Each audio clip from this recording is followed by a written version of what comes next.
민수기 14장 1절에서 10절.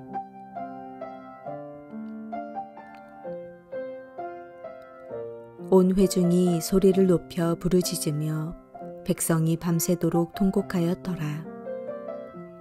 이스라엘 자손이 다 모세와 아론을 원망하며 온 회중이 그들에게 이르되 우리가 애굽 땅에서 죽었거나 이 광야에서 죽었으면 좋았을 것을 어찌하여 여호와가 우리를 그 땅으로 인도하여 칼에 쓰러지게 하려 하는가. 우리 처자가 사로잡히리니 애굽으로 돌아가는 것이 낫지 아니하랴. 이에 서로 말하되 우리가 한 지휘관을 세우고 애굽으로 돌아가자 하매 모세와 아론이 이스라엘 자손의 온 회중 앞에서 엎드린지라. 그 땅을 정탐한 자 중 눈의 아들 여호수아와 여분네의 아들 갈렙이 자기들의 옷을 찢고 이스라엘 자손의 온 회중에게 말하여 이르되 우리가 두루 다니며 정탐한 땅은 심히 아름다운 땅이라. 여호와께서 우리를 기뻐하시면 우리를 그 땅으로 인도하여 들이시고 그 땅을 우리에게 주시리라. 이는 과연 젖과 꿀이 흐르는 땅이니라.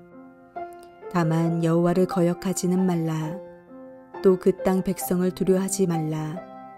그들은 우리의 먹이라.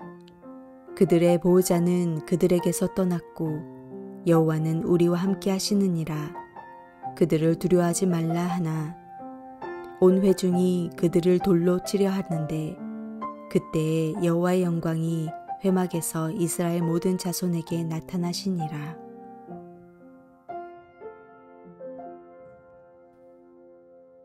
애굽에서 종살이를 하던 이스라엘은 젖과 꿀이 흐르는 새 땅에 대한 꿈과 기대를 가지고 애굽에서 탈출했습니다.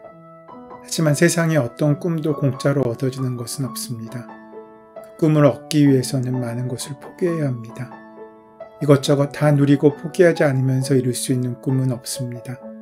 오늘 우리가 누리고 살고 있는 이만큼의 세상을 이루기 위해서 수많은 사람들이 땀을 흘렸고 또 그 생명을 바쳤습니다. 우리는 그러한 선조의 땀과 피 위에 집을 짓고 살고 있는 것입니다. 이스라엘 백성들은 광야를 통과해야 했습니다.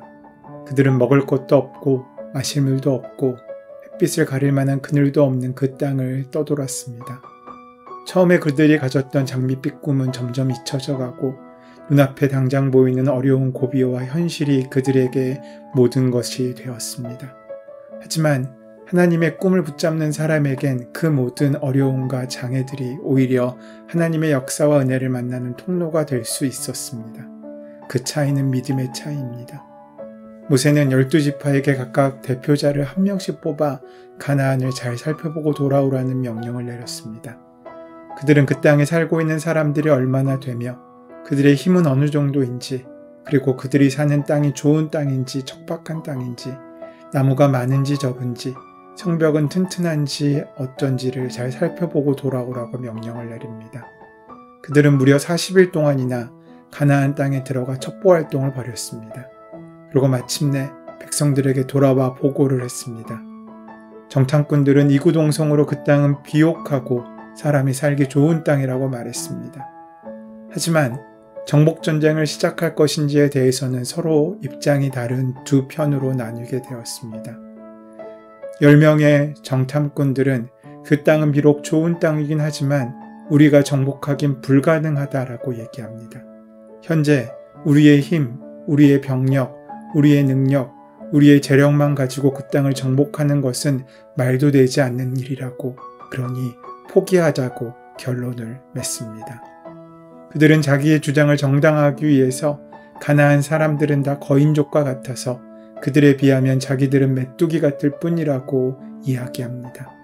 백성들은 그런 보고를 듣고 낙심하였습니다. 두려움이 파도처럼 그들을 휩쓸었습니다. 이스라엘 백성들은 모세와 아론을 원망하면서 차라리 애굽에 있었더라면 목숨이라도 부지할 수 있었을 것이라면서 가나안 사람들의 칼에 맞아 죽느니 차라리 애굽으로 돌아가자고 말합니다. 뚝을 넘는 물결처럼 사태는 걷잡을 수 없이 커져만 갑니다. 그때 그 땅을 함께 정탐했던 두 사람이 일어납니다. 그들은 자기들의 옷을 찢으며 사람들 앞에 큰 소리로 외쳤습니다. 자기들이 탐지한 땅은 사람을 죽이는 땅이 아니라 아름다운 땅이라고 말합니다. 만일 하나님이 자신들을 기뻐하시면 틀림없이 그 땅으로 인도하여 주실 것이라고 말합니다. 그 두 사람 여호수아와 갈렙은 백성들이 두려움에 사로잡힌 나머지 하나님을 망각하고 있음을 지적하고 있는 것입니다. 두려움은 때로 우리에게 기억 상실증을 걸리게 만듭니다. 그들은 애굽에서 그리고 광야에서 하나님이 하신 놀라운 일들을 많이 경험했습니다. 그럼에도 불구하고 그들은 가장 믿음이 필요한 그 시간에 오히려 하나님을 잊어버리고 있습니다. 10가지 재앙을 내려 바로와 애굽의 군대를 굴복시키셨던 하나님, 넘실대는 홍해 바다를 갈라 백성들로 하여금 마른 땅을 지나게 하셨던 그 하나님, 먹을 것이 없을 때 만나를 내려주시고 반석에서 물이 솟아나도록 하신 그 하나님을 말입니다. 여호수아와 갈렙은 필사적으로 그들에게 하나님의 살아계심을 증언합니다. 여호와를 거역하지 말라. 그 땅 백성을 두려워하지 말라. 그들은 우리의 밥이라. 그들의 보호자는 그들에게서 떠났고 여호와는 우리와 함께 하신다. 하지만 백성들은 전능하신 하나님 대신 자기 속의 두려움을 더욱더 신뢰했습니다. 결국 그들은 가나안 땅을 목전에 두고서 40년의 방황의 길에 접어들게 됩니다. 마지막 졸업 시험에서 떨어졌기 때문입니다. 그 시험은 하나님에 대한 신뢰의 시험이었습니다. 어느 곳에 이르기 위한 가장 좋은 방법이 무엇입니까? 그곳을 향해 한 걸음씩 나아가는 것입니다. 때로는 두렵고, 때로는 외롭고, 때로는 힘에 부치기도 합니다. 하지만 가야 할 길이라면 울면서라도 가야 합니다. 그런데 그 길이 하나님이 인도하시는 길이라면, 하나님의 약속을 성취하기 위한 길이라면 더욱 그러야 하지 않겠습니까? 10명과 2명의 차이, 무엇이 이런 차이를 만들었습니까? 그들은 분명히 똑같은 상황을 보았습니다. 똑같은 땅을 다녀왔습니다. 똑같은 환경을 접했습니다. 똑같은 사람들을 만났습니다. 똑같은 산가들을 걸었습니다. 그런데 그들의 보고는 왜 상반되었습니까? 갈렙과 여호수아는 어떤 사람들이기에 이런 긍정적이고 적극적이며 가능성으로 가득 찬 보고를 할 수 있었겠습니까? 그 이유는 갈렙과 여호수아는 그 믿음에 확신한 사람이었기 때문입니다. 민수기 13장 30절 말씀에 보면 갈렙이 모세 앞에서 백성을 조용히 하게 하고 이르되 우리가 곧 올라가서 그 땅을 취하자 능히 이기리라고 보고합니다. 능히 이긴다는 말은 확실히 이길 수 있다라는 이야기이고 실패는 아예 생각조차 하지 않고 있는 그 마음이 담겨 있습니다. 10명이 절망하고 있을 때, 10명이 체념하고 있을 때 갈렙은 들뜬 목소리로 해볼만 하다. 한번 부딪혀보자. 우리는 승리할 것이다. 이것은 위기가 아니라 기회다라고 말하고 있는 것입니다. 하나님의 능력을 절대 확신하고 있는 것입니다. 오늘 본문을 보면 그 확신이 없을 때 우리에게 어떤 모습이 드러나는지를 보여주고 있습니다. 먼저 악평이 일어납니다. 자신감 없이 세상을 바라보면 우리는 그 세상을 악평할 수밖에 없습니다. 내 삶에 마음에 드는 것이 하나도 없습니다.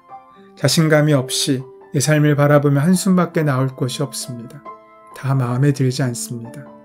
그리고 그 문제를 과장합니다. 이스라엘 백성들이 그렇습니다. 자신이 만나고 있는 문제를 더 크게 만들어서 스스로를 메뚜기로 격화시키고 있지 않습니까? 그러면서 그들의 열등감은 더욱더 깊어져 갑니다. 이것은 확신을 갖지 못한 사람들이 일반적으로 가는 길입니다. 이에 반하여 2명의 사람, 여호수아와 갈렙은 무슨 말입니까? 할 수 있습니다. 해봅시다. 라고 확신을 가지고 백성들을 격려하고 있습니다. 그러면 어떻게 갈렙과 여호수아는 확신을 가진 믿음의 사람이 되었습니까? 오늘 본문 14장 8절 말씀에 여호와께서 우리를 기뻐하시면 우리를 그 땅으로 인도하여 들이시고 그 땅을 우리에게 주시리라. 이는 과연 젖과 꿀이 흐르는 땅이니라 라고 말씀하고 있습니다. 여호와께서 우리를 기뻐하시면 갈렙과 여호수아는 하나님을 진짜로 믿은 사람들이었습니다. 진짜로 라는 말이 중요한 까닭은 이스라엘 백성들도 하나님을 믿는다는 사람들이었기 때문입니다. 그들 역시 불신자들이 아닙니다. 그들은 하나님의 역사하심을 보기도 하고 체험도 했습니다. 그런데 그들은 어려운 일에 부딪히니 상황을 돌파하지 못하고 다 주저앉아 버렸습니다. 하지만 갈렙과 여호수아는 달랐습니다. 그들은 하나님을 믿는 믿음으로 그 환경을 돌파합니다. 그래서 진짜로 하나님을 믿는 사람이라고 표현하고 있습니다. 여호와께서 우리를 기뻐하시면이라는 고백은 하나님의 허락이 문제이지 우리의 상황과 형편이 문제가 아니라는 믿음의 다짐입니다. 오늘 본문 9절 말씀에 다만 여호와를 거역하지는 말라, 또 그 땅 백성을 두려워하지 말라 라고 말씀하고 있습니다. 갈렙이 신경 쓰고 있는 것은 오직 하나님뿐입니다. 다른 것에 대하여는 별로 신경 쓰고 있지 않습니다. 우리의 삶에 있어서 모든 결제는 하나님의 손에서 떨어지는 것이지 상황과 사람에 의해 좌우되는 것이 아니라는 믿음의 고백입니다.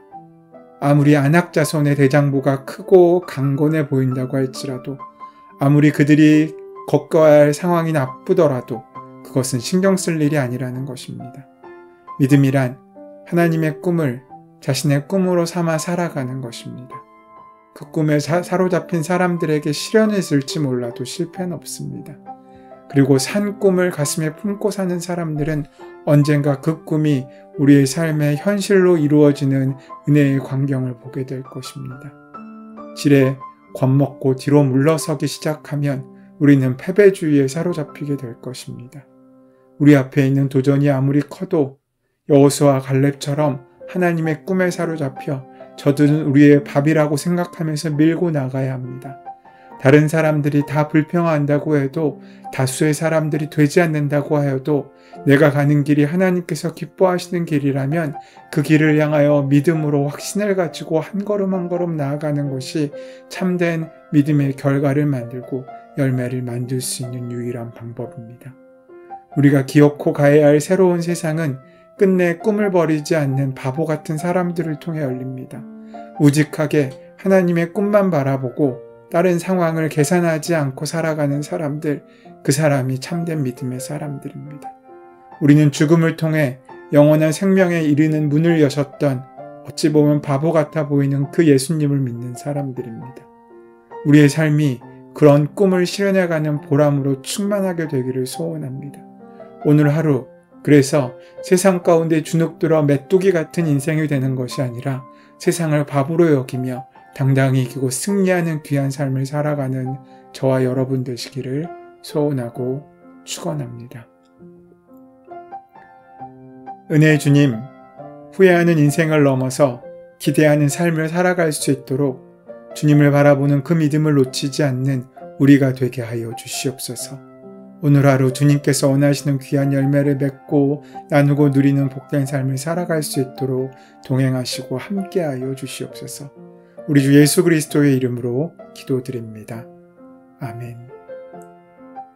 이제 오늘 우리에게 주신 말씀을 나의 말씀으로 만나기 위하여 그 말씀을 함께 깊이 묵상하시고 성령님께서 그 말씀을 우리 안에 온전히 심기고 깨닫게 해주시기 위하여 기도하는 시간 가지도록 하겠습니다. 함께 기도로 나아갑니다.